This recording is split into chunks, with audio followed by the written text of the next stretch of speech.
Psalm 102. Divine intervention breaks every battle meant to exhaust you. There are moments when the soul feels drained beyond repair, when every step forward seems to cost more than it gives, and when even prayer feels like a whisper lost in the storm. Psalm 102 was written in a time of overwhelming despair, a prayer of an afflicted man when he is faint and pours out his lament before the Lord. It is not a psalm of triumph. It is a psalm of exhaustion, of tears that blur vision, and of cries that echo in silence. Yet, within these verses, we find the essence of divine intervention, a reminder that when your strength fades, heaven begins to move. This psalm is not simply about survival. It is about the moment when God steps into human frailty and turns it into sacred strength. It is the collision between desperation and divine power, when the God who formed the heavens hears the trembling cry of one weary heart and acts with precision and love. The path through Psalm 102 is not easy, but it mirrors the journey of every believer who has faced the dark night of the soul. In these verses, exhaustion becomes a sacred offering, pain becomes prayer, and waiting becomes the womb of miracles. In this message, we will explore how divine intervention manifests in your most silent battles, those meant to exhaust you. We will uncover how the power of God transforms weakness into witness and despair into destiny. Let us begin. When exhaustion becomes the doorway to divine encounter, every believer encounters seasons where exhaustion is not physical, but spiritual. You may find yourself praying, yet nothing changes. You may fast, yet the heavens seem silent. It is in these very seasons that Psalm 102 begins to breathe life again. Hear my prayer, O Lord, let my cry come unto thee. The psalmist is not offering eloquent theology. He is crying from the ground of suffering. His words are fragments of brokenness, yet God receives them as worship. Exhaustion in the spiritual dimension is often the prelude to divine visitation. God allows certain battles to reach the point of depletion because divine power is only fully revealed when human strength has reached its end. This is not cruelty. It is divine choreography. When you can no longer carry yourself, heaven begins to carry you. In the silence that follows exhaustion, something sacred begins to happen. The soul, stripped of its illusions, begins to hear differently. The noise of the world fades, and the still small voice of God pierces through. Psalm 102 teaches us that God's intervention is not delayed, it is precisely timed. You will arise and have mercy on Zion. For the time to favor her, the set time has come. The set time is divine timing, a moment predetermined in eternity when your tears align with God's mercy. You may feel forgotten, but heaven has been watching your endurance. Every sigh, every sleepless night, every moment you whispered, "I can't go on," was written in his book. This is where exhaustion becomes a divine instrument. The enemy meant to drain you, but God uses the emptiness to refill you with something unbreakable. The old strength must die for divine strength to rise. When you are finally emptied of your need to control outcomes, divine intervention flows unhindered. What once felt like a battle designed to destroy you becomes the sacred ground where you meet God face to face. So, if you are weary, if your prayers have become whispers, and your faith feels faint, remember, exhaustion is not the end. It is the prelude to resurrection. God will arise, and when he does, every force that sought to wear you down will bow before his intervention. If this message is speaking to your soul, subscribe to this channel now. Stay connected, because what God begins in weakness, he finishes in power. The moments of exhaustion described in Psalm 102 are not random. They are deeply spiritual events. When the psalmist said, "My days vanish like smoke, my bones burn like glowing embers," He was revealing a condition of the soul that many people experience but few understand. Exhaustion at this level is not only physical or emotional, it is divine preparation. God allows the fire to burn everything that was never meant to last, until what remains in you is only truth. It is within that burning that the divine presence begins to reshape the inner man. When everything external collapses, when the heart cries, "I am like a desert owl of the wilderness," God begins his most mysterious work, the restoration of identity, purpose, and faith. Every divine intervention begins with disorientation. You lose your strength, your rhythm, your familiar patterns because God is interrupting your self-sufficiency. What once worked suddenly stops working. The prayers that once felt powerful now echo back in silence. It is not that God has left you, He's teaching you to see Him in a deeper way. Divine intervention often hides behind divine silence. When the noise of your world fades, the eternal voice of God begins to rise in your spirit. There is something paradoxical in how heaven works. The psalmist wrote, "My heart is blighted and withered like grass. I forget to eat my food." He was consumed by pain, but in that consumption he was being prepared for revelation. Sometimes God has to strip away every false source of nourishment before you learn to feed on His word alone. Your soul must be emptied of worldly comfort to taste divine sustenance. That is why exhaustion becomes a divine appointment. The world calls it burnout, but heaven calls it purification. In that desolate place, you begin to realize that everything that once seemed essential, approval, recognition, success, is secondary compared to His presence. When you reach that place, where your prayers are reduced to groans, the Spirit Himself begins to intercede through you. It is written, "The Lord looked down from His sanctuary on high. From heaven He viewed the earth, to hear the groans of the prisoners and release those condemned to death." That is divine intervention. God does not intervene at the surface of your struggle. He descends into the depth of it. He meets you in the prison of despair, breaks the chains of hopelessness, and raises you into a new dimension of strength. What the enemy meant to exhaust you is often the very soil where your purpose begins to bloom. Every divine calling has a breaking point, and that breaking point is sacred.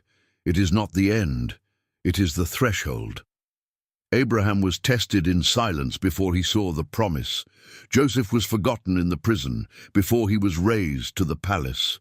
David cried from the caves before he sat on the throne. The psalmist of Psalm 102 writes from that same lineage of faith. He speaks from the furnace of delay and anguish. Yet by the end of the psalm his tone shifts. "But you, O Lord, sit enthroned forever. Your renown endures through all generations."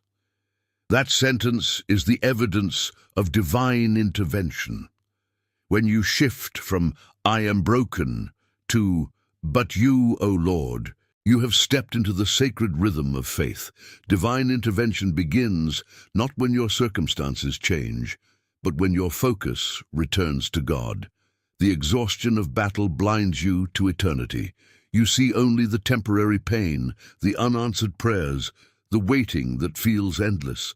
But divine intervention does not operate on human clocks. What seems delayed is often perfectly synchronized with your readiness. You may think you are waiting for God, but often He is waiting for you to reach the point of surrender. He waits for the exact moment when you no longer trust your own ability, when you finally whisper, "Not my will, but yours." That is when heaven moves. The set time, mentioned in verse 13, is not measured in days or years. It is measured in surrender. When surrender aligns with divine intention, intervention manifests. The unseen realm responds instantly when the heart bows completely. In the wilderness of exhaustion, God transforms your tears into testimony. Each tear carries a code of transformation. The psalmist said, "My tears have been my food day and night." Tears, in the language of the soul, are prayers too deep for words. Heaven translates them into purpose. Every tear shed in secret becomes a seed in God's timing. When divine intervention arrives, those seeds blossom into wisdom, compassion, and power. That is why those who have been broken often become the strongest healers. They have touched the depths of human pain and the heights of divine mercy. Sometimes divine intervention is not loud. It is not an earthquake or a fire. It is the whisper in the silence that tells you, you are not forgotten. It comes when you least expect it, in the middle of an ordinary day, a quiet prayer, a verse you've read 1,000 times, but suddenly understand differently. The same words that once felt empty now burn with meaning. The Spirit breathes through them. That is how God speaks to the exhausted soul. He does not shout, he reveals. When the psalmist wrote, "He will respond to the prayer of the destitute. He will not despise their plea," he was speaking to every heart that feels unheard. God does not measure your prayer by eloquence, but by honesty. Divine intervention answers the cry that comes from truth. If you are honest with God about your weakness, He will be honest with you about His power. The battle meant to exhaust you becomes the instrument that reveals Him. Every believer must face a season where they feel abandoned. Even Jesus cried, my God, why have you forsaken me?" Yet that cry was the bridge to resurrection. God allows the feeling of distance so that you may discover the reality of faith. Faith that has never been tested by silence remains immature. True faith is forged when you continue to believe even when heaven seems quiet. That faith is what moves divine intervention. Sometimes God intervenes not by changing your situation, but by transforming your perception. He opens your eyes to see that what looked like punishment was preparation. What seemed like rejection was redirection. The enemy wanted you to see only pain, but God wanted you to see purpose. When you begin to perceive through divine eyes, even the fire becomes holy. You stop asking, why me? And begin to ask, what are you revealing in me? And that shift marks the beginning of divine partnership. You move from victimhood to authority. You realize that the same God who allows the storm has also placed within you the strength to endure it. In that place of revelation, divine intervention becomes more than rescue. It becomes relationship. You begin to walk differently. You understand that God is not merely solving your problems. He is shaping your soul. The battles that once terrified you become familiar terrain where you've seen the fingerprints of God. You recognize His patterns, how He waits, how He moves, how He whispers at the edge of despair. You begin to discern His timing. Divine intervention, then, is no longer something you beg for. It becomes something you expect. There is a quiet authority that rises in those who have endured exhaustion and found God there. They no longer fear the night because they have learned that darkness only hides what is being prepared for dawn. They understand that every battle designed to drain them only sharpened their discernment.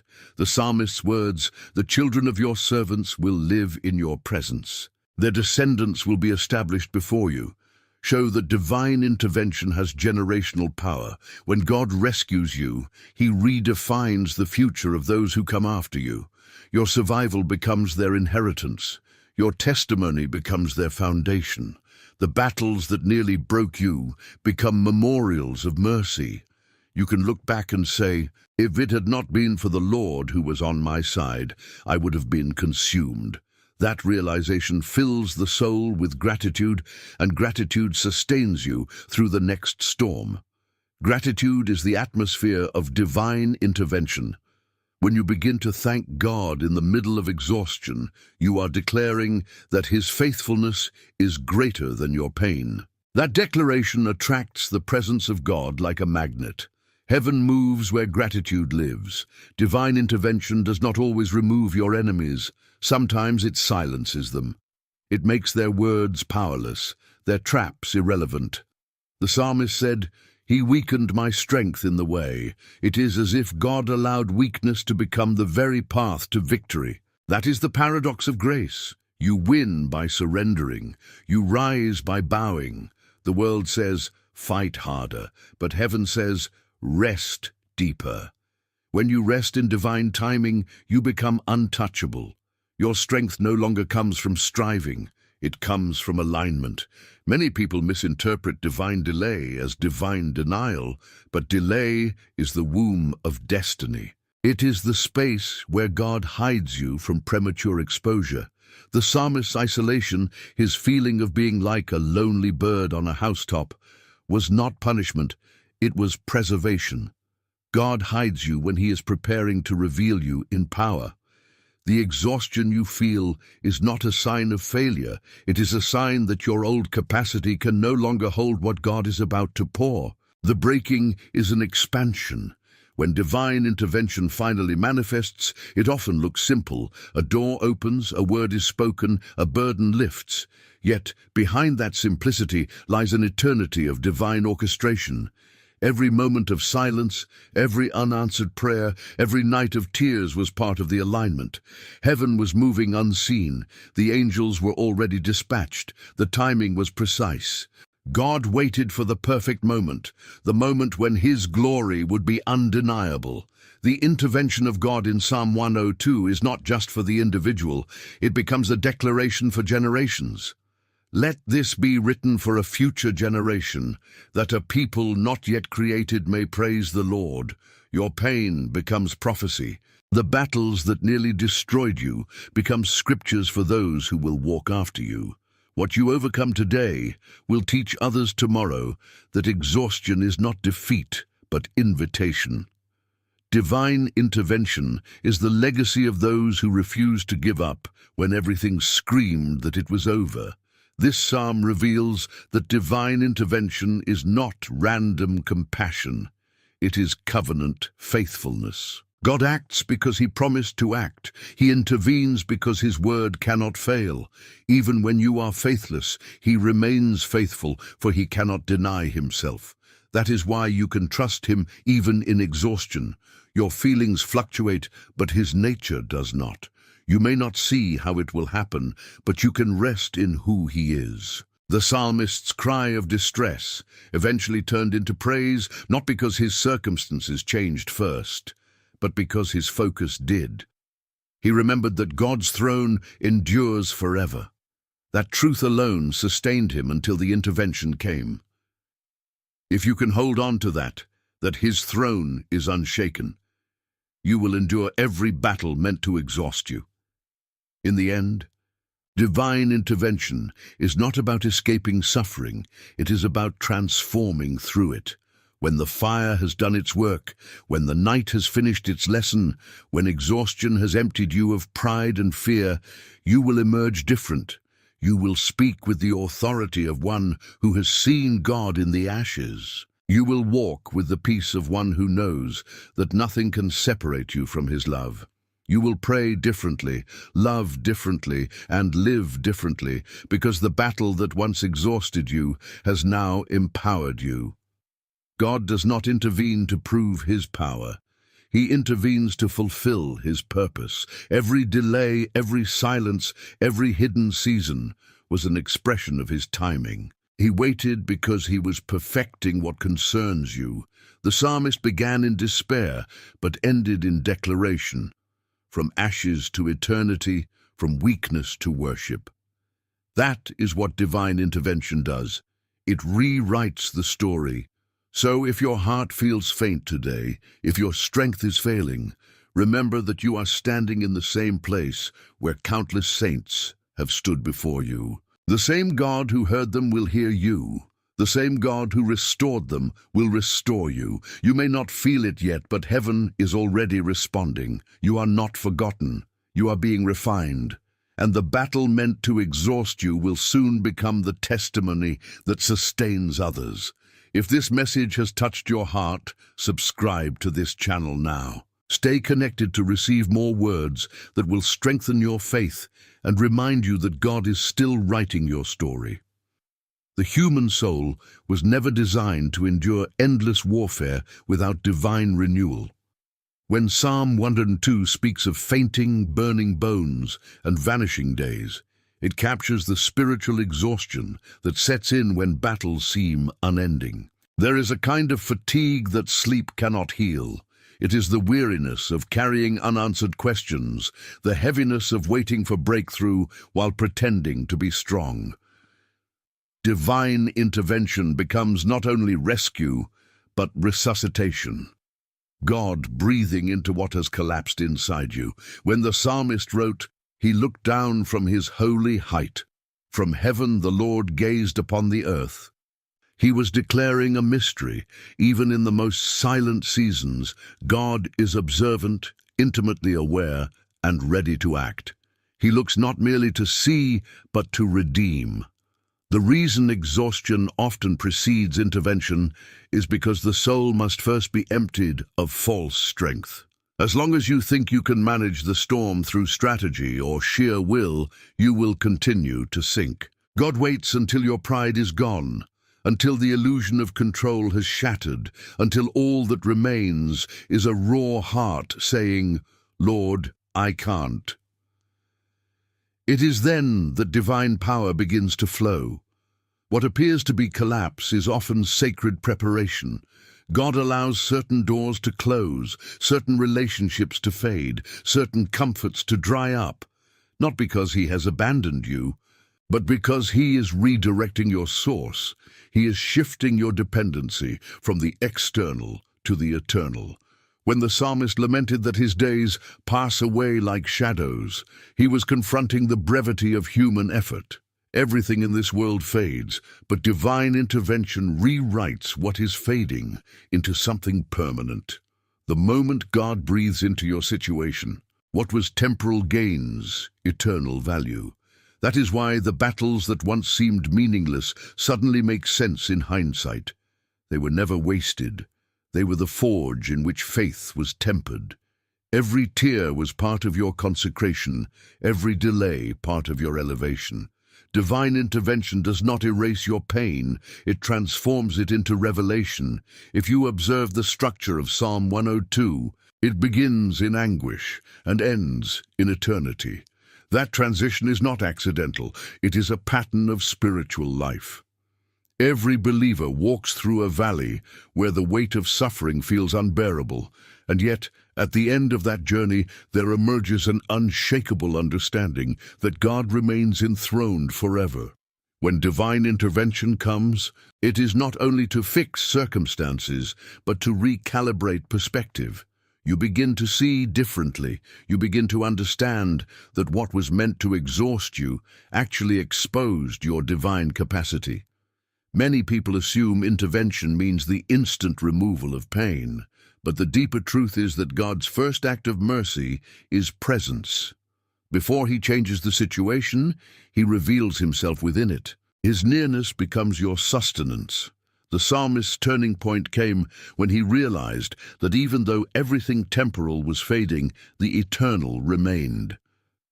"But you, O Lord, shall endure forever." That single revelation shifts everything.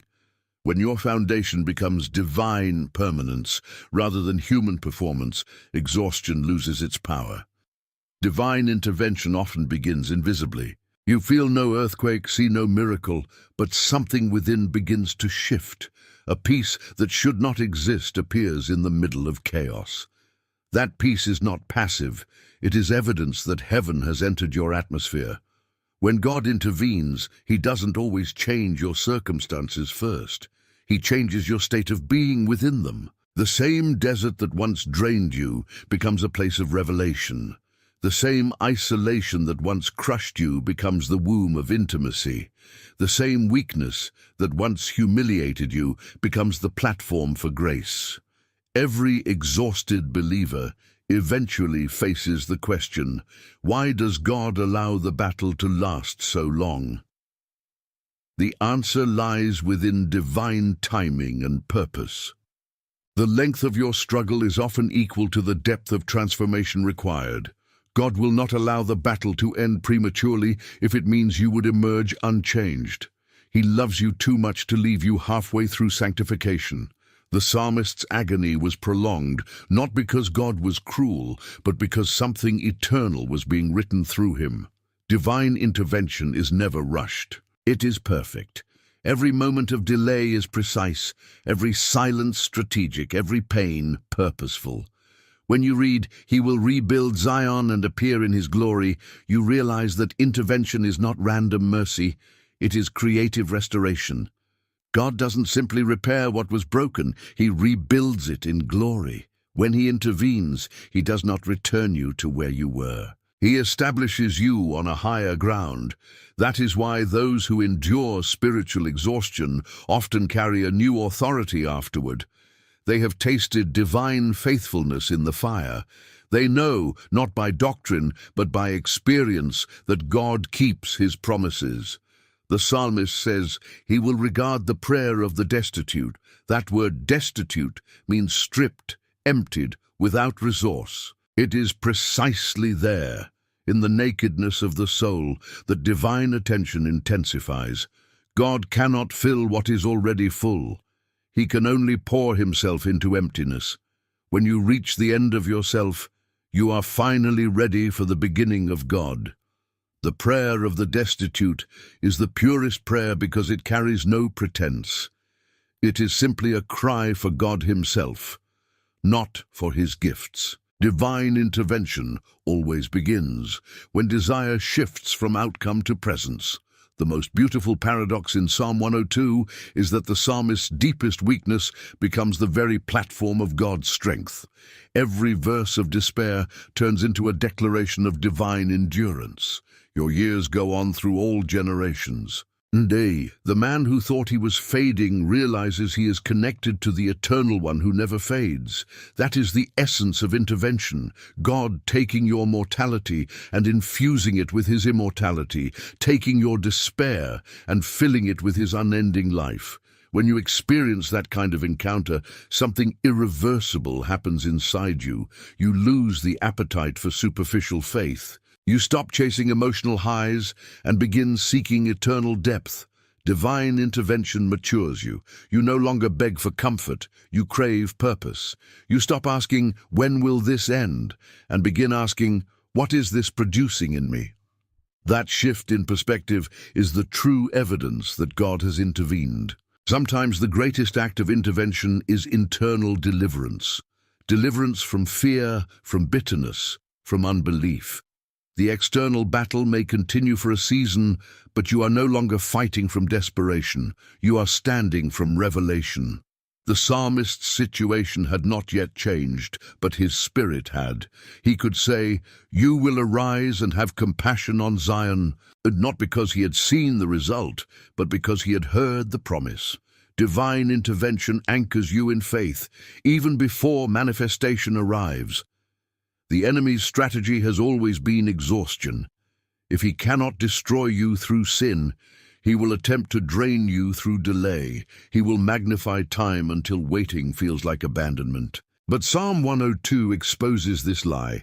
Divine delay is not absence, it is preparation. When the set time arrives, no force can resist it. The same battles that drained you will become testimonies that define you. Every sleepless night will turn into a song of deliverance. God's intervention often manifests through the smallest signs. An unexpected word, a renewed strength, a moment of clarity, a divine alignment. You may think it's coincidence, but heaven is revealing that your season has shifted. Divine intervention is rarely dramatic at first. It grows quietly like dawn. One day you wake up and realize the heaviness is gone, the fear has lost its grip, and your heart beats again with hope. That is how God moves, subtly yet completely. You will notice that the psalmist's lament transitions from "my enemies taunt me" to "but you remain the same." The shift is theological, but also emotional. When divine intervention occurs, your vocabulary changes. You stop describing the problem and start declaring God's permanence. The words "but you" become the hinge on which despair turns to destiny. You begin to see that divine power is not reactive but sovereign. God was never responding to your enemies, he was orchestrating their defeat before they acted. Exhaustion is dangerous only when you misinterpret it. If you believe it means abandonment, you sink. But if you understand it as transformation, you rise. Every moment of weakness becomes a meeting place. Every sigh becomes a sacred sound. When your spirit whispers help, all of heaven moves toward you. That is the secret David understood. That is the truth the psalmist rediscovered. Divine intervention is not confined to crisis. It is a lifestyle of divine partnership. Once you have tasted it, you begin to walk differently. You stop fearing loss because you know God can restore anything. You stop fearing delay because you know his timing redeems everything. You even stop fearing exhaustion because you have learned that when your strength ends, his begins. That is the paradoxical power of divine life. It flows best through broken vessels. The psalmist proclaims that future generations will praise the Lord for what he has done. This is a crucial revelation. Divine intervention is generational. When God delivers you, he is not only saving you, he is setting a pattern for your descendants. Every breakthrough you experience becomes a prophecy over those who come after you. They will inherit your strength, your wisdom, your faith. The battle meant to exhaust you will bless others who never even fought it. That is how heaven multiplies purpose from pain. When divine intervention becomes personal, worship deepens. You no longer sing from memory, you sing from scars. You no longer speak of faith abstractly, you speak of the one who met you in your ashes. That is why those who have walked through long nights pray differently. Their words carry weight because they have seen the unseeable. They know that divine intervention is not mythology. It is mercy made manifest. There comes a moment when your soul finally understands that exhaustion was never punishment, but invitation. God invited you into dependence. He stripped you of superficial strength so you could learn the rhythm of grace. You thought you were losing, but heaven saw you learning. You thought it was over. But heaven was just beginning. If you look carefully at your own journey, you will notice divine fingerprints everywhere. That sudden peace that didn't make sense, that was intervention. That door that closed before it destroyed you, that was intervention. That person who left so you could rediscover your purpose, that was intervention. Heaven has been active even when you saw nothing. God's silence is never absence, it is strategy. He hides so you will seek, and when you seek, you find not what you expected, but who you needed. As you grow in faith, you begin to see that every divine delay conceals divine design. You stop resenting the process because you realize it is molding you into someone who can carry what you once prayed for. Divine intervention is not only about deliverance, it is about development. God intervenes not to make life easier, but to make your spirit eternal. There is a kind of strength that only comes from exhaustion endured with faith. It is the quiet authority of someone who has been through the valley and found God there. The psalmist gained that authority. He started as a man overwhelmed by despair and ended as a prophet declaring future glory.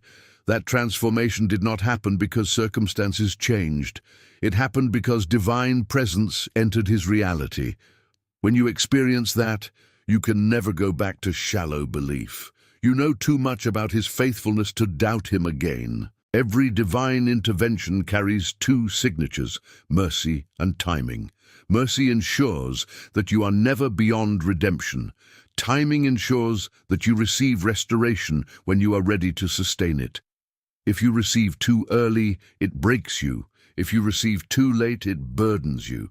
God's intervention always arrives precisely between those 2 points. The same precision that governs the stars governs your story. Nothing is random, nothing is wasted. When the psalmist says, "He has broken my strength in mid-course," it sounds cruel at first, but it reveals a mystery. God interrupts our momentum to realign our mission. Sometimes he allows the interruption because we were moving fast in the wrong direction. The breaking saves us from spiritual collapse later. The loss you mourn today might be the mercy that preserves you tomorrow. Divine intervention often disguises itself as disappointment. Only later do you realize it was protection. Every believer eventually must come to the realization that divine intervention is not earned. It is inherited. It flows from covenant. God intervenes because his nature is goodness. His heart cannot ignore suffering. He is faithful, not because you are perfect, but because he is. That realization ends striving. You stop trying to perform for his attention and begin to rest in his affection. That rest is holy. It is the true reward of those who have endured exhaustion and still believed. As Psalm 102 concludes, the psalmist declares, "The children of your servants shall dwell secure. Their descendants shall be established before you." This is the final expression of divine intervention, establishment. God does not simply lift you up. He plants you firmly in destiny. The same ground that once felt like quicksand becomes the foundation for future glory. The same tears that once blurred your vision now water the soil of purpose. That is how redemption works. God wastes nothing. Every pain is recycled into power. Every scar becomes a signpost of salvation. When the Holy intervenes in human fragility, something eternal is birthed. Your weakness becomes a doorway through which others will glimpse his strength. That is why Paul wrote centuries later, "When I am weak, then I am strong." It was the same revelation the psalmist discovered. Exhaustion exposes the limits of flesh so that grace may display its fullness. Divine intervention does not end your story. It begins it anew. You emerge from the fire no longer afraid of the flames. You have walked with God through the smoke and discovered that what truly burns away is not your purpose, but your pride. You begin to live differently, not striving but abiding, not reacting but resting. You understand that the greatest miracle is not the removal of pain, but the revelation of presence.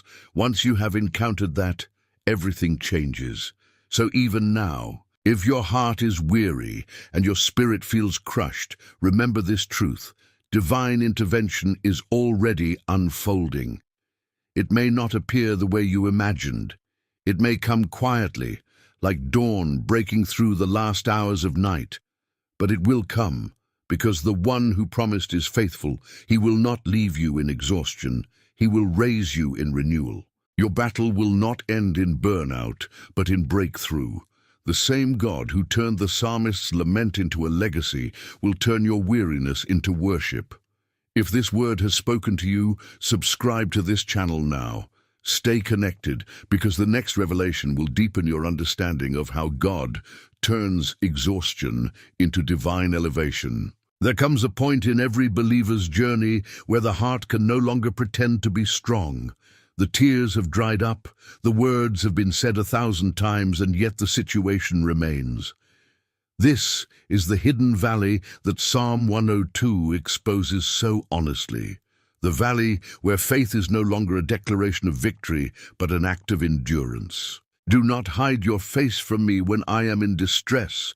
Turn your ear to me. When I call, answer me quickly. These are not the words of someone who doubts God's existence. They are the cries of someone desperate for his nearness. This psalm becomes the mirror of every soul that has prayed and waited and prayed until time itself began to blur. Yet, within this exhaustion, there is a sacred revelation, the understanding that divine intervention often hides in the waiting itself. When the psalmist laments that his bones burn like embers and his heart is blighted like grass, he is describing more than human sorrow. He is testifying to the cost of transformation. Every divine calling carries a crucible. The furnace of delay and the fire of exhaustion are not designed to destroy but to refine. Before God reveals his hand, he purifies your heart. Before he opens the way, he empties the soul.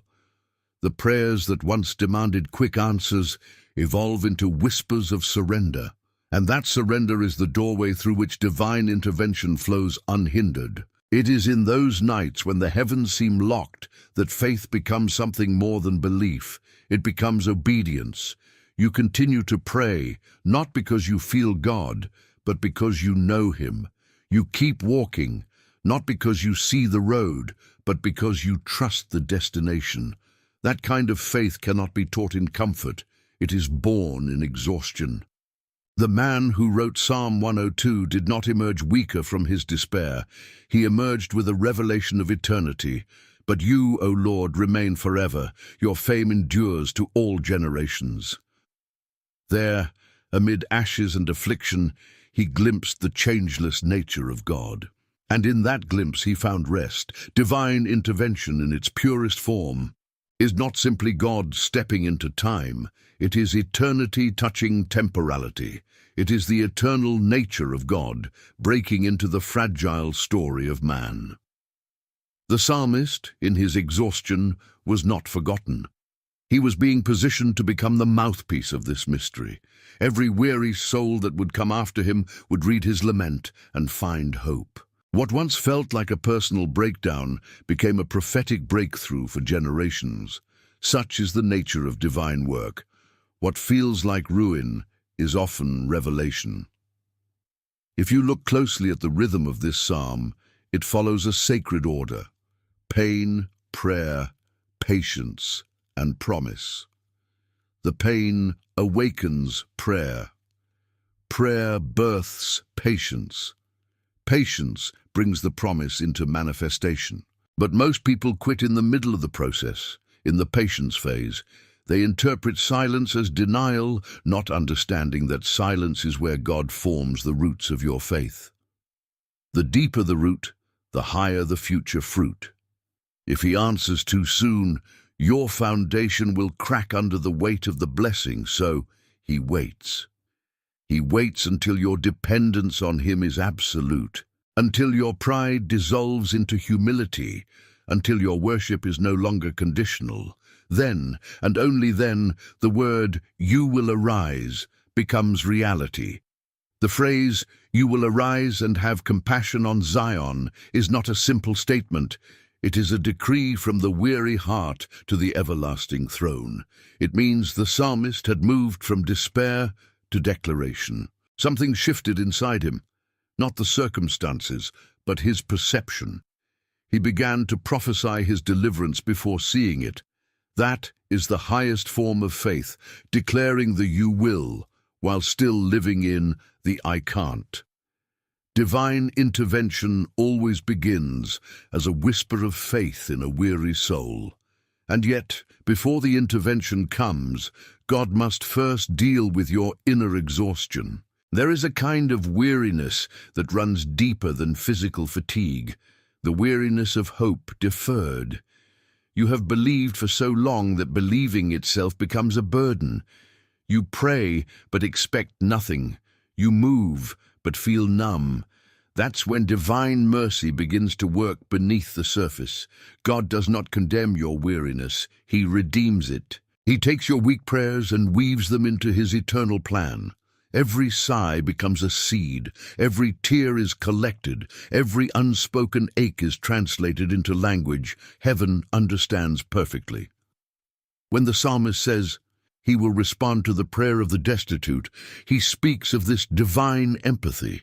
The destitute, those stripped of pretense of strength, of self, are the ones who become candidates for divine glory. God cannot resist truth. He will respond not because your words are many, but because your heart is honest. It is not the eloquence of prayer that moves Him, it is the authenticity of surrender. The moment you stop performing faith and start confessing your frailty, intervention begins to form unseen. Sometimes divine intervention does not come with thunder or lightning, it comes with stillness.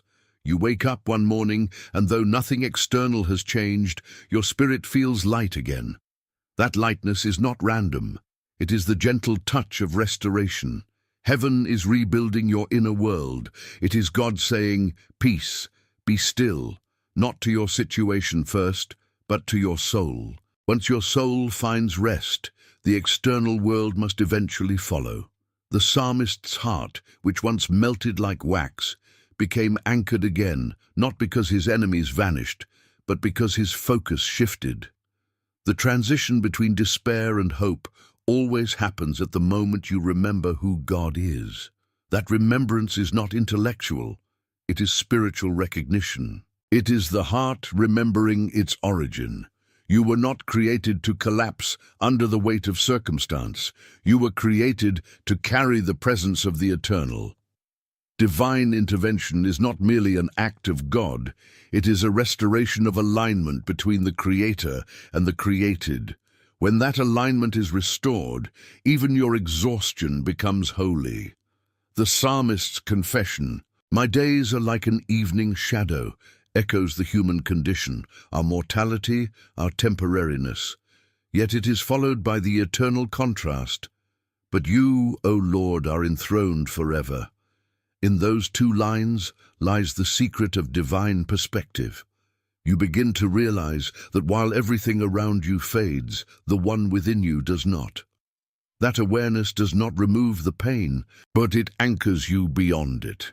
You begin to see your suffering as a passage, not a prison. You begin to understand that exhaustion is a signal, not a sentence. It signals that what sustained you before is no longer sufficient for where God is taking you.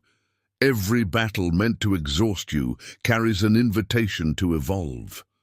Divine intervention is not always rescue, sometimes it is revelation. God reveals that the thing you thought you needed was never your source. He allows certain crutches to break so that you will finally learn to walk by faith.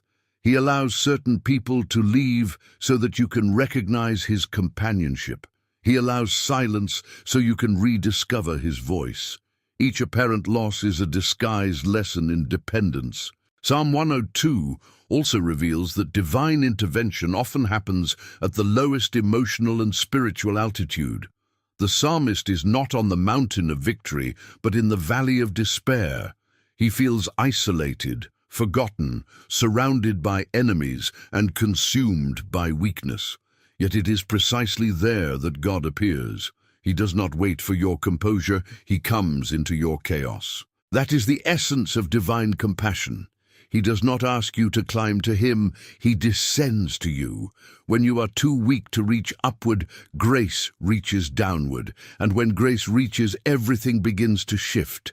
The very dust of your brokenness becomes the material God uses to build restoration. The very ashes of failure become the soil of resurrection. The psalmist's lament transforms into prophecy. Nations will fear the name of the Lord, and all the kings of the earth will revere your glory. How extraordinary that a man so weary could foresee a global revival. That is the paradox of divine intervention. Your weakest moment becomes the birthplace of your most powerful revelation. Divine timing is another theme that hides within this psalm. For the appointed time has come. That phrase teaches us that no battle, no suffering, and no season lasts beyond its divine limit. There is a clock in heaven measuring the endurance of your trial. When that clock strikes, the Lord arises. You may feel forgotten, but heaven never loses track of time. Every moment you have endured exhaustion faithfully has been recorded. And when the appointed time arrives, the manifestation will be unstoppable. The same God who allowed the battle will command it to end. In the process, divine intervention also exposes the fragility of everything temporary. The psalmist says, "In the beginning you laid the foundations of the earth, and the heavens are the work of your hands. They will perish, but you remain." Exhaustion often teaches this truth more effectively than blessing.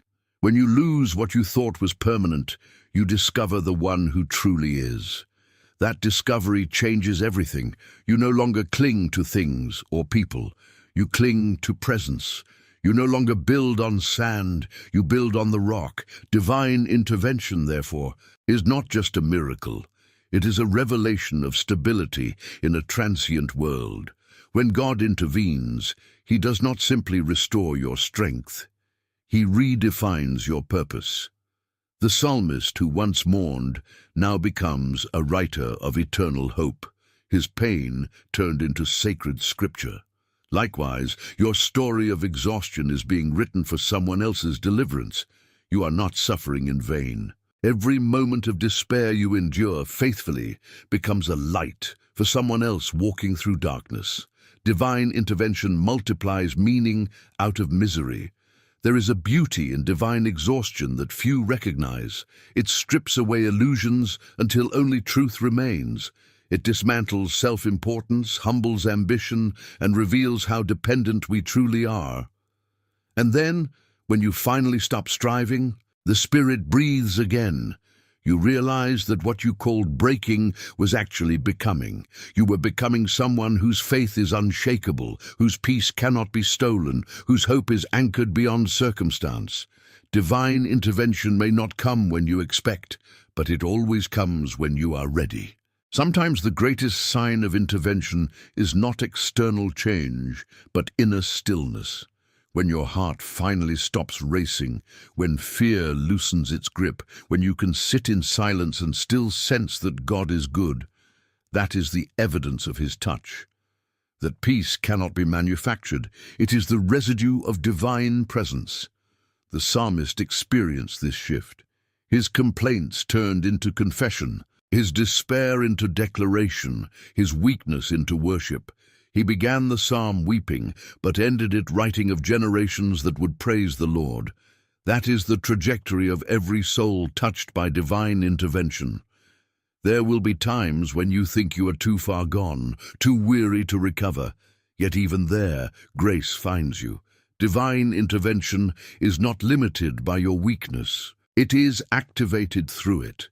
God's strength is made perfect, not in your power, but in your insufficiency. When you accept that truth, you stop trying to impress God with your faith and start allowing Him to impress His faithfulness upon your life. That reversal is freedom. You realize that your role was never to sustain the promise, but to surrender to the promiser. You may not realize it now, but the battle meant to exhaust you is building your spiritual endurance. What once drained you will no longer move you. The emotional storms that used to shake you will lose their power. That is the fruit of divine intervention, unshakable peace. You emerge not untouched by pain, but transformed by presence. You carry the fragrance of one who has walked with God through the fire and did not burn. And when the intervention finally manifests, it often feels strangely natural. It does not come as a dramatic explosion, but as a quiet alignment. Doors open smoothly, burdens lift gently, opportunities arise effortlessly. It feels as if heaven itself breathes upon your path. That is when you realize divine intervention was never just an event, it was a continuous unfolding. God had been moving all along, aligning everything even in your silence. When you look back, you will see that every tear had meaning, every delay had purpose, every closed door was protection. You will understand why He waited, why He said no, why He allowed the night. You will see how your weakness became the womb of wisdom, how your exhaustion became the gate of encounter. And in that revelation, gratitude will replace grief, worship will replace worry, faith will become sight. There will come a day when others look at your life and call it blessed, but you will know it was born from brokenness. They will see the fruit, but not the furnace. They will admire the strength, but never feel the sleepless nights that built it. But you will know it was divine intervention. It was the unseen mercy of God that held you when nothing else could. It was the eternal hand that reached into time to sustain your fragile heart. Psalm 102 ends not with sorrow, but with stability. The children of your servants will live in your presence. Their descendants will be established before you. That is the ultimate evidence of intervention, establishment. The storm ends, but the foundation remains. The man who once feared extinction becomes the prophet of endurance. His story, written in exhaustion, becomes scripture in eternity. God intervened not by erasing his suffering, but by transforming it into revelation. So too will it be with you. Every moment you felt abandoned was an invitation to a deeper encounter. Every time you cried, "How long, O Lord?" heaven was writing the next verse of your redemption. Every sigh became a seed of the next season. You will rise from this with a voice the enemy cannot silence, with faith that no storm can shake, with peace that surpasses understanding. The divine intervention is not coming. It has already begun, and when it fully manifests, you will see that it was never about survival. It was about transformation. You will look back and realize that the exhaustion was sacred. It stripped you down to truth, taught you dependence, and birthed endurance. What you thought was punishment was preparation. What you called delay was design. What you feared was destruction, was deliverance. Divine intervention was never far away. It was always in the unseen hand, guiding you through the valley toward the light. Hold fast to this truth. No battle meant to exhaust you can defeat the God who renews your strength. Even now, he is breathing upon dry bones. Even now, he is rebuilding ruins. Even now, he is preparing the manifestation of the promise that seemed forgotten. And when it comes, it will come in such power, such clarity, such peace, that every sleepless night will feel worth it. If this message has reignited your faith, subscribe to this channel now. Stay connected, because the next revelation will lift you even higher and remind you that exhaustion is never the end. It is the beginning of divine renewal.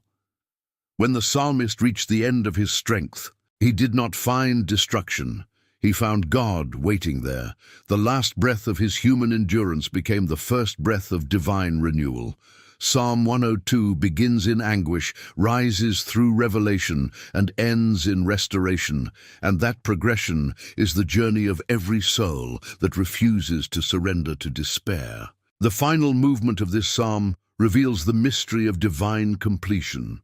The point at which every battle, every silence, and every tear converge into a revelation of the eternal faithfulness of God.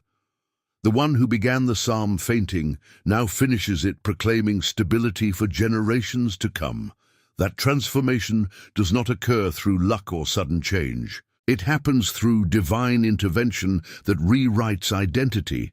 When you have walked through the valley of exhaustion long enough, you begin to realize that survival itself is evidence of grace. Every day you woke up when you thought you could not was an unspoken miracle. Every time your faith flickered, yet refused to die, heaven was breathing upon it. The unseen hand of God kept you when nothing else could. That invisible keeping power is the purest form of divine intervention. We often imagine intervention as fireworks, thunder, and open doors, but more often it is quiet preservation. It is God saying, "You will not be consumed, even when the fire rages around you." The psalmist, looking back over his affliction, begins to perceive this hidden mercy. He realizes that though everything temporary perished, something indestructible within him remained. That residue of faith is the footprint of eternity in the soul. The closing verses of Psalm 102 remind us that divine intervention never ends with the individual. The children of your servants shall dwell secure. Their descendants shall be established before you. God's involvement in your life always carries generational intention. What he heals in you becomes health in your lineage.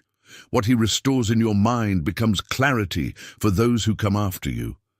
Every believer who endures exhaustion faithfully is not only rescued but multiplied. His testimony becomes seed. The psalmist's private lament was preserved for centuries so that weary hearts in every age might find words for their pain. That is how heaven turned suffering into scripture. The tears that watered his parchment became the ink of divine revelation. To reach this place of completion, however, you must allow divine intervention to change not only your circumstances, but your character. Many cry for deliverance, yet resist transformation. They want God to remove the battle, but not to remove what the battle exposes. Yet divine love is thorough. It refuses to heal you halfway. The exhaustion you feel is not just from the fight outside you, but from the resistance inside you. When you stop resisting, rest begins to enter. God does not simply intervene to end pain. He intervenes to end separation, the distance between who you are and who you were created to be.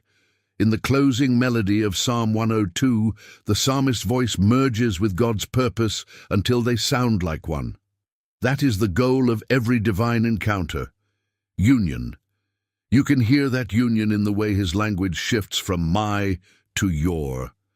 My days vanish, but you endure. The emphasis moves from the self to the sovereign.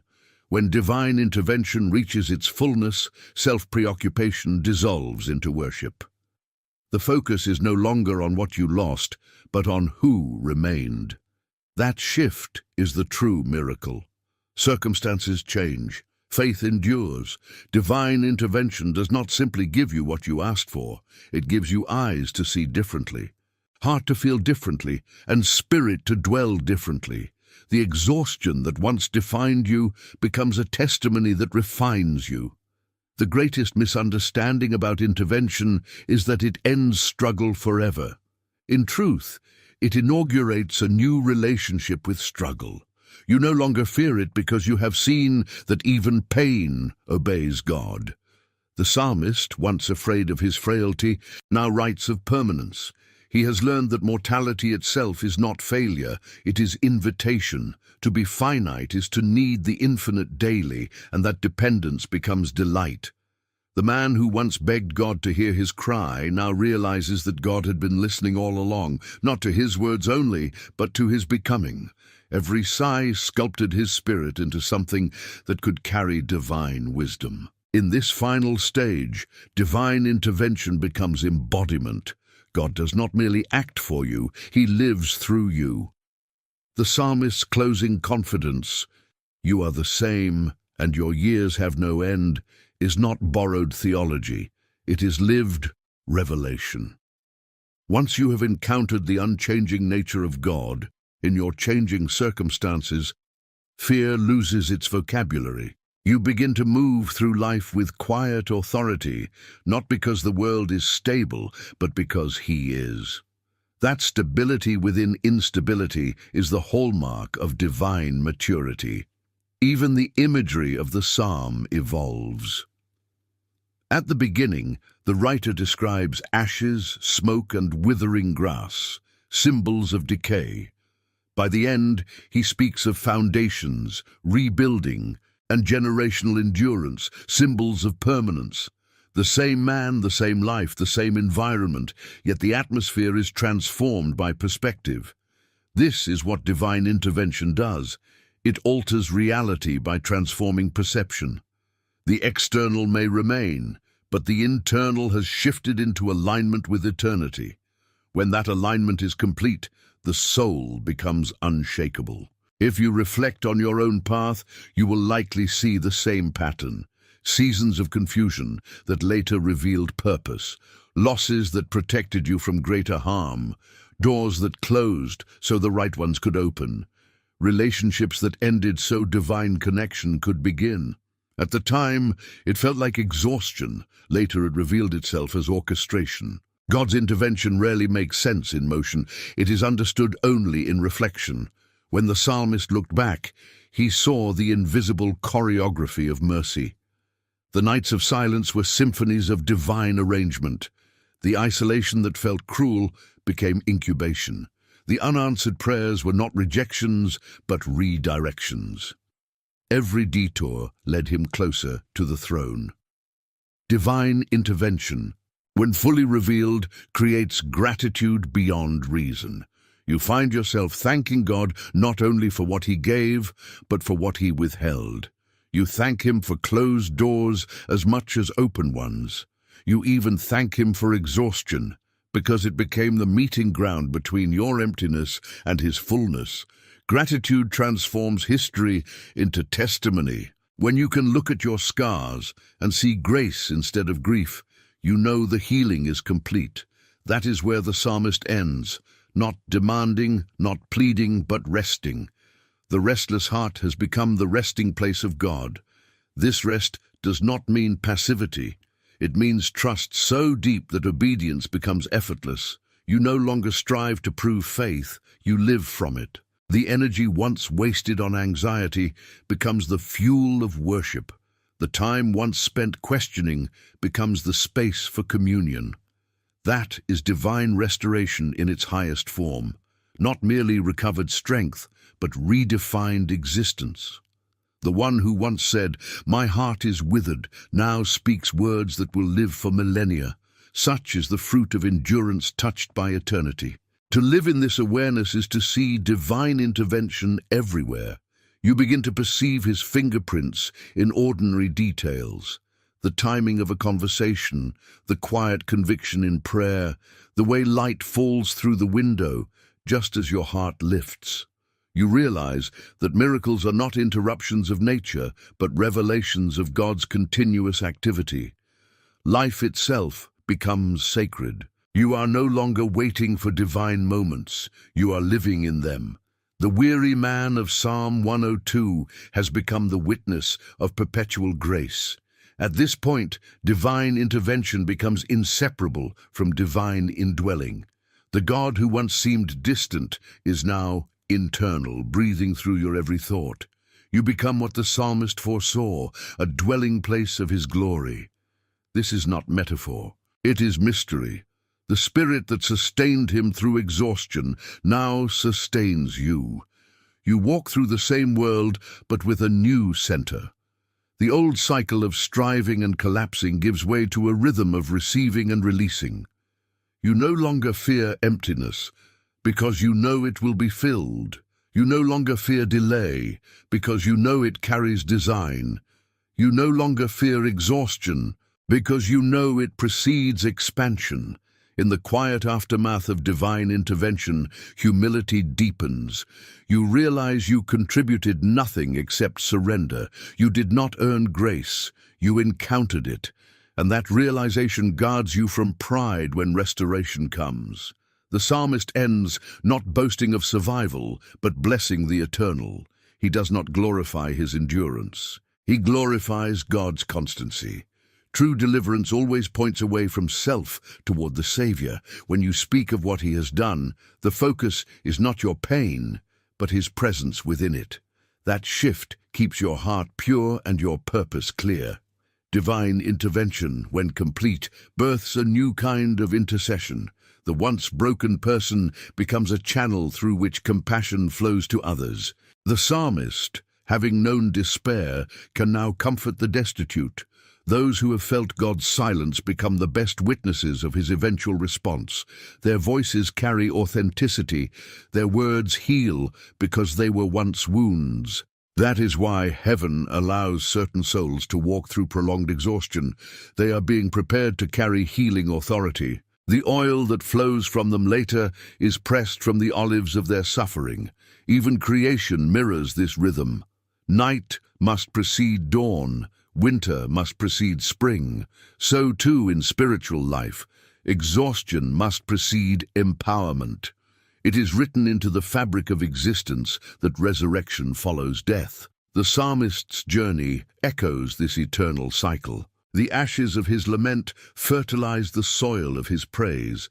By the end, he is no longer begging for intervention. He has become the evidence of it. His words are no longer cries of need, but songs of completion. "You are the same," he declares, "and your years have no end." That statement is the highest theology born from the deepest exhaustion. It is the ultimate revelation that permanence belongs to God alone, yet he shares that permanence with those who abide in him. The miracle of divine intervention is not that it prevents storms, but that it makes you unsinkable within them. Once you have seen God sustain you through the impossible, fear loses its power forever. You may still feel fatigue, but it no longer defines you. You carry rest inside you like a hidden river. Outwardly you may be pressed, inwardly you are renewed. That paradox is the sign of divine habitation. The God of Psalm 102, who rebuilt Zion, now rebuilds you, stone by stone, thought by thought, until you become a living temple of perseverance. As this awareness deepens, the boundaries between your prayers and His will begin to dissolve. You pray not from panic, but from partnership. Your intercession aligns with divine intention. You no longer plead for escape. You ask for embodiment. Lord, make me the answer. The psalmist, through his suffering, became the very answer he sought. His life turned into a prophetic declaration that God hears, God rebuilds, God endures. And that same calling rests upon you. Every battle meant to exhaust you was secretly a classroom teaching you to carry His compassion into a weary world. At this stage, faith no longer depends on outcomes. Whether the mountain moves or not, you remain unshaken. That constancy is the fruit of intervention.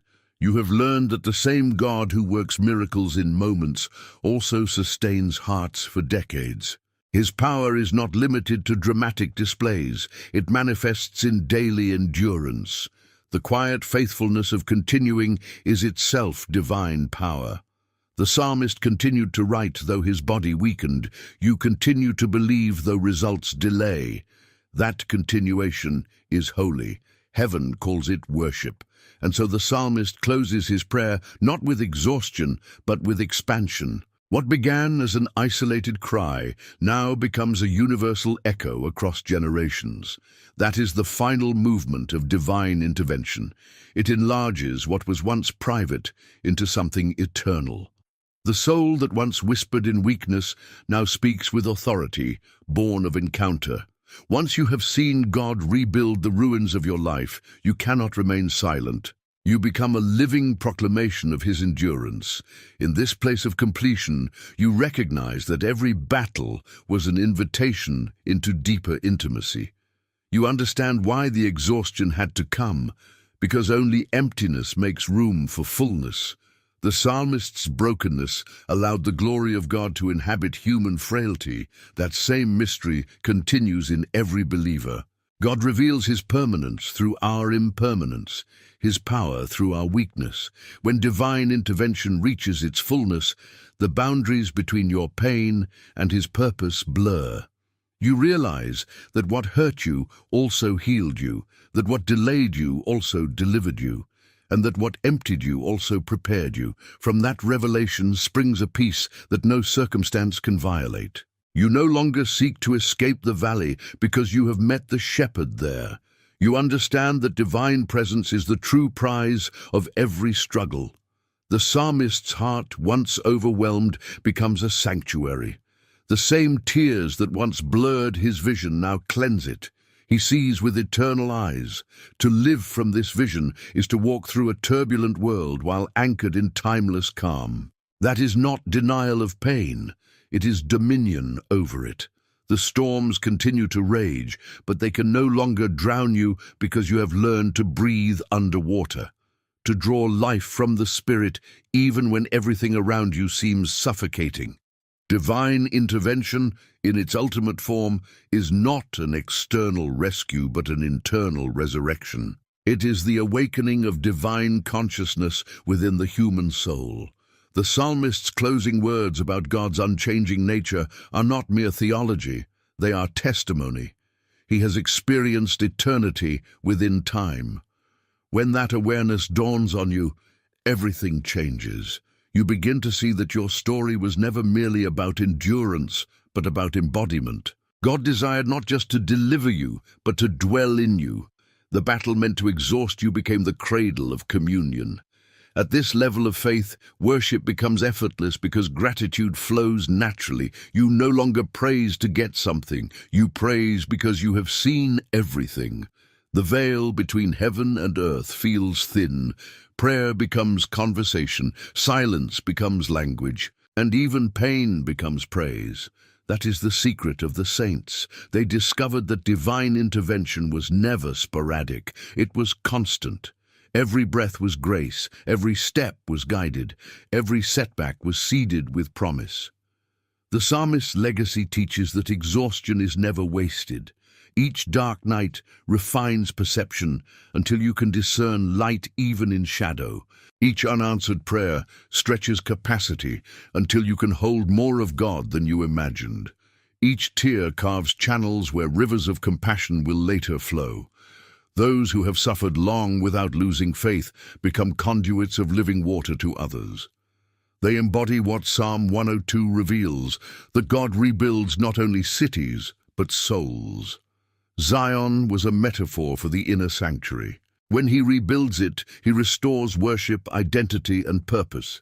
You will know that divine intervention has completed its work when you stop needing proof. Doubt used to shout, now it whispers and fades. Fear used to command, now it kneels. You realize that the absence of visible miracles does not mean the absence of God. The truest miracles are invisible. Forgiveness taking root, peace replacing panic, love conquering bitterness. Those are the foundations of Zion within the heart. They are unshakable because they are built by the Eternal Himself. At the end of exhaustion comes expansion. The psalmist, once confined by sorrow, now speaks of nations and generations. Divine intervention always enlarges perspective. What began with "Hear my prayer" ends with "Let this be written for a future generation." The man who once pleaded for survival now becomes the author of hope. Likewise, when God finishes His work in you, your life will speak beyond your lifetime. The lessons learned in silence will resound in song. The deliverance you receive will ripple outward, touching lives you may never meet. That is how God multiplies meaning. One restored soul becomes many revived hearts. The beauty of this divine process is that it never truly ends. Intervention becomes communion. Communion becomes transformation. Transformation becomes testimony. The cycle of grace continues indefinitely. You live aware that every new challenge is simply another arena for revelation. Fear loses its sting because you have learned the pattern. After the breaking comes the blessing. After the night, the morning. After exhaustion, the encounter. The psalmist's story becomes your rhythm. Lament leading to trust. Trust leading to praise. Praise leading to peace. When you reach this understanding, you stop asking, "Why me?" and start whispering, "Use me." You recognize that God wastes nothing, not the silence, not the struggle, not even the scars. Everything becomes material for mercy. The scars you carry become proof that light can survive in darkness. Others will look at you and find courage because you endured. Your endurance becomes evangelism. Your restoration becomes revelation. That is the hidden ministry born from exhaustion, the ministry of authenticity. Divine intervention leaves a fragrance on the soul, the scent of humility, the aroma of faith refined by fire. Those who carry it draw others toward peace without words. Their mere presence becomes an atmosphere of hope. You will sense this in yourself one day, a calm that cannot be shaken, a wisdom that speaks softly but carries weight. A love that sees beyond faults, that is the image of God restored through intervention. The psalmist glimpsed it in himself when he realized that his frailty had become a vessel for divine permanence. And so, the psalm concludes as every soul must conclude, by surrendering the temporary into the hands of the eternal. They will perish, but you remain. This confession is liberation. It releases the believer from clinging to what fades. You can finally rest, because you no longer confuse the passing with the permanent. You know where your true home lies. The battles may continue, but you fight from victory, not for it. You move through time, carrying eternity inside you. As you stand on the other side of exhaustion, look back with reverence, not regret. Every pain was a prophet pointing you to purpose. Every silence was an altar where faith matured. Every ending was the beginning of a new revelation. You are no longer the same person who first entered the fire. You have been reshaped by the hands that held you there. That shaping will continue until your last breath. For divine intervention is not a moment, it is a lifelong molding into likeness. The final lesson of Psalm 102 is this: God's faithfulness outlives our frailty. Empires fall, bodies age, memories fade, but his covenant stands unbroken. To live in that assurance is to live free. You realize that nothing in this world can truly exhaust you anymore, because your source is inexhaustible. You draw from a well that never runs dry. That well is Christ in you, the hope of glory, the manifestation of all divine intervention fulfilled. Therefore, walk gently but boldly. Carry the peace you have received into every place of turmoil. Speak hope where others see ruin. Rebuild what exhaustion once destroyed, not by your own power, but by the Spirit that revived you. Let your life echo the psalmist's final declaration, that the Lord endures forever and his mercy continues through all generations. In doing so, you fulfill the purpose of every divine intervention, to turn the weary into witnesses, the broken into builders, the faint into flames of unending light. If this message has spoken to your soul, subscribe to this channel now. Stay connected, because each new word will guide you deeper into the mystery of divine renewal and remind you that the God who restored Zion is still rebuilding you today.